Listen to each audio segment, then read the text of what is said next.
আসসালামু আলাইকুম। টপ নিউজে স্বাগতম।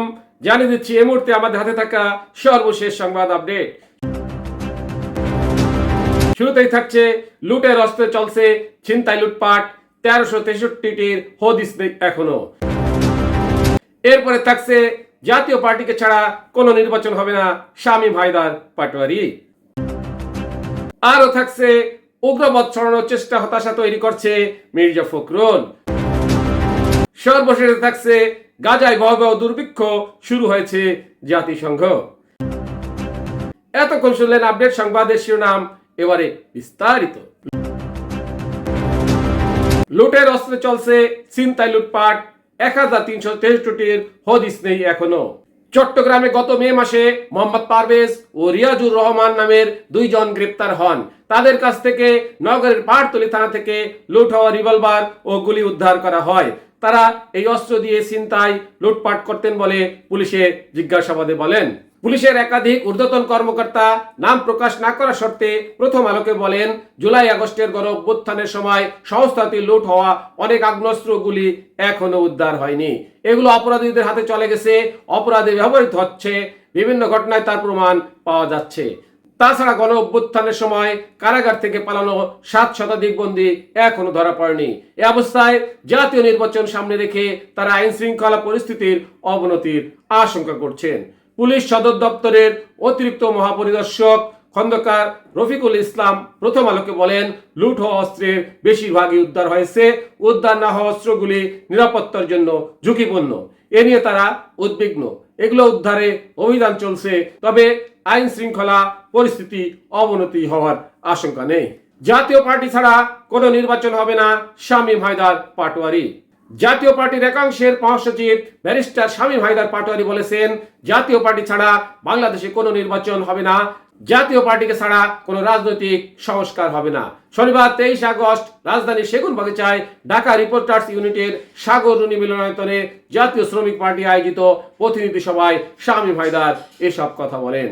শামীম হায়দার পাটোয়ারি বলেন, জাতীয় পার্টি ছাড়া যে রাজনৈতিক আলাপ হচ্ছে আমরা সেটাকে ভ্রান্ত সংলাপ মনে করি।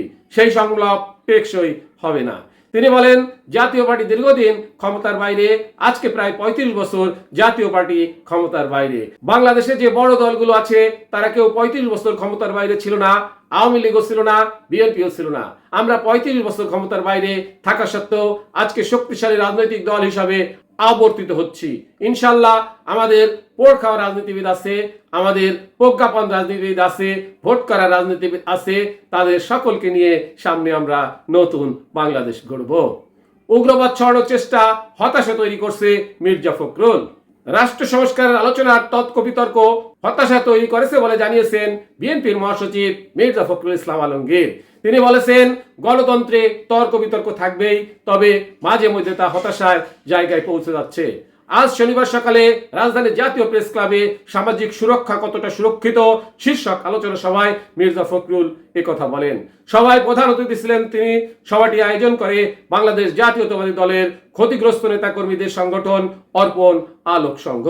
মির্জা ফখরুল ইসলাম আলমগীর বলেন, তিনি আশাবাদী, হতাশ হতে চান না, তবে তারপর হতাশ হচ্ছে। কারণ হিসেবে তিনি বলেন, আমি যখন একটা প্রগতিবাদী সমাজ দেখতে চাই, যখন একটি মানুষের অধিকারকে প্রতিষ্ঠিত করার জন্য একটা সুষ্ঠু ব্যবস্থা চাই, আমি যখন জনগণের বৈষম্য কমিয়ে আনতে চাই, তখন যদি দেখি যে সম্পূর্ণ ভিন্নভাবে ভিন্ন চিন্তা করা হচ্ছে, সেটাকে ডাইভার্ট করার চেষ্টা হচ্ছে, মানুষ চিন্তা ভাবনাগুলোকে এবং একটি উগ্রবাদ ছড়িয়ে দেওয়ার চেষ্টা করা হচ্ছে, তখন তো হতাশা আসবেই। গাজায় ভয়াবহ দুর্ভিক্ষ শুরু হয়েছে জাতিসংঘ। ফিলিস্তিনের অবরুদ্ধ গাজা উপত্যকার বর্বর ইসরায়েলি সেনারা ত্রাণ ঢুকতে না দেওয়ায় সেখানে দুর্ভিক্ষ দেখা দিয়েছে। গাজায় ভয়াবহ দুর্ভিক্ষের সর্বশেষ চিত্র তুলে ধরেছে জাতিসংঘের সমর্থিত খাদ্য সংকট ও অপুষ্টি পর্যবেক্ষণকারী আন্তর্জাতিক সংস্থা আইপিসি।